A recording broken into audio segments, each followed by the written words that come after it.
नमस्कार, UK06 educator की class में आपका बहुत बहुत स्वागत है। तो हम बात कर रहे थे कॉन्स्टिट्यूशंस की। Constitutions vision and the value. तो the formers of India's constitutions had the vision of a rapidly progressing India. क्योंकि 15 अगस्त 1947 को देश आज़ाद हुआ था और जाहिर सी बात है एक विकासशील देश के लिए बहुत ज़रूरी था कि वो किस तरह से कैसे कैसे फैसले ले कि देश आगे तरक्की करे और प्रगति राह पे अग्रसर हो। तो rapidly progressing India to realise this vision, इस दृष्टिकोण के लिए they set for certain value in our constitution. तो हमारे संविधान में 4 मुख्य स्तंभ इसको निर्धारित किए गए। तो चौथा स्तंभ आप जानते हैं जो पत्रकारिता होती है, प्रेस मीडिया जो हमारी है, वो हमारे संविधान का चौथा स्तंभ है। तो these values are stated in the preambles. Preambles होती प्रस्तावना यानी इंट्रोडक्शंस। तो हम बात करेंगे इंट्रोडक्शंस की। तो the preambles, India's constitutions begin with an introductions called the preambles. The preambles state the ideals that nation should follow, यानी राष्ट्र किन आदर्शों को फॉलो करे। The preambles read as follow. तो प्रीएम्बल्स अधिकतर लोगों ने सुनी होगी। तो we the people of India having solemnly resolved the constitute India into a sovereign socialist secular or democratic republic and secure to all the citizens justice, social justice, economic and political liberty of thought expression, belief, faith and worship, equality यानी समानता, the statue and the opportunity and promote among them all।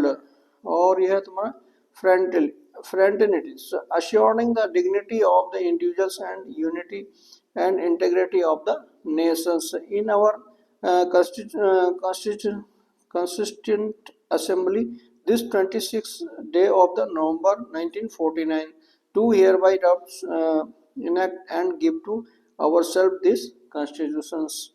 So let us now try to understand the significance of some of the expressions used in the preambles। तो हमारे इस preamble में कुछ शब्दों का इस्तेमाल किया गया, इनका मतलब क्या होता है।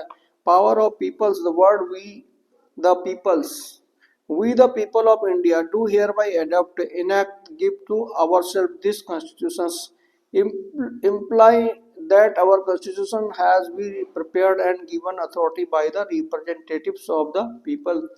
जनता के द्वारा जो MP MLAs वगैरह जो हमारे रिप्रेजेंटेटिव्स होते हैं वो ही आगे हमारी यानी संसद में बैठ के हमारी सरकारें चलाते हैं। Representatives of the people, the constitution is the supreme document of our country. तो हमारा जो संविधान है वो सबसे बड़ा अपने आप में एक डॉक्यूमेंट है। Since it draw the authority from the peoples have the ultimate power, यानी सारी जो पावर है, वैकल्पिक पावर किसके पास है, जनता के पास है। क्योंकि हर 5 साल में एक सरकारें चुनी जाती हैं और कितने लोगों को हटाया जाता है, कितने लोगों को बिठाया जाता है, ये सेट कौन करता है, भारत की जनता करती है। क्योंकि हर चुनाव में कुछ लोग जीतते हैं, कुछ हारते हैं। जो जीतते हैं वो संसद में जाके जनता के लिए, क्योंकि वो जनता के द्वारा चुने होते हैं, तो जनता के लिए जो भी कल्याणकारी योजनाएं होती हैं, जो भी अच्छे अच्छे कार्य होते हैं जो जनहित में हो, उसके लिए वहाँ पर कानून बनाए जाते हैं, वहाँ पर अपनी बातें रखी जाती हैं। Sovereign India is a sovereign nation. So this means that is independent and has the right to take its own decision in all matters, internal external, यानी जो हमारे आंतरिक मामले हैं और जो बाह्य मामले हैं, बाहरी मामले, विदेशी मामले कह सकते हो, तो उन सब के बारे में फैसला लेने का, स्वतंत्र फैसला लेने का अधिकार भारत को है। Socialist India's constitution uphold the ideal of the socialism, यानी which seeks to give everyone equal opportunity, यानी हर किसी को समानता का अधिकार और हर चीज में समानता का अधिकार मिलेगा। which seeks to give everyone equal opportunity अवसर to use the country as resources, यानी भारत के अंदर जो भी संसाधन है और जो जनता के लिए है और जो हर किसी को बराबर अवसर उसमें मिलेगा।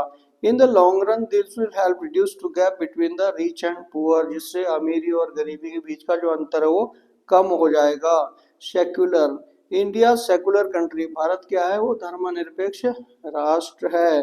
This means all religion are treated equally in India, यानी सभी धर्मों के साथ समानता का व्यवहार किया जाता है। There is no state religion, so no religion is considered more important than others.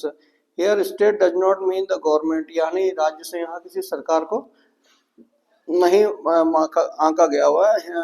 तो and organized group of peoples who live within a definite territory such as the country and are administrated by the government, यानी राज्यों की सरकारें राज्य सरकारों द्वारा चलाई जाती हैं। And if you could think of the state as an organization, the government would be its management team, जो सरकार होती है इसकी मैनेजमेंट टीम होती है। तो आगे हमारे पास डेमोक्रेटिक एंड रिपब्लिक, जस्टिस और लिबर्टी, इक्वलिटी और फर्टेनिटी, यानी ये कुछ चैप्टर है, मैं नेक्स्ट एपिसोड में इनको डिफाइन करूँगा। Thank you.